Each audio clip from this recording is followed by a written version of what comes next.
Hello, I'm Peter Leo, and today I got to speak about an interesting set of new ideas happening in the pediatric dermatology space, what's hot in pediatric derm.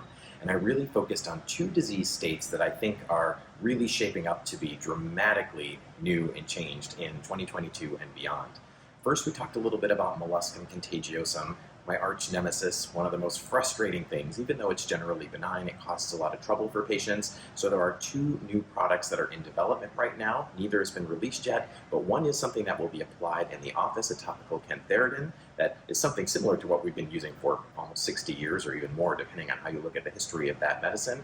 And then another one that's a nitric oxide releasing topical that will actually be able to be applied from home. So this is kind of neat for that condition that affects an awful lot of kids and of course causes a lot of distress for them and their families and schools and so on.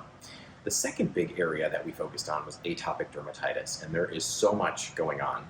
We really picked a couple of the new treatments that are being developed, some of which have just come out recently, including topical ruxolitinib, which has an indication down to age 12. We talked about also tralokinumab and some of the oral JAK inhibitors that are coming. We focused a little bit on the safety issues and some of the monitoring, and specifically talked about the importance of understanding what we can do in terms of vaccination, because our littlest patients are the ones who need their vaccines much more regularly than adults. So we kind of delved into that and how we can think about it, but there's still an awful lot to learn.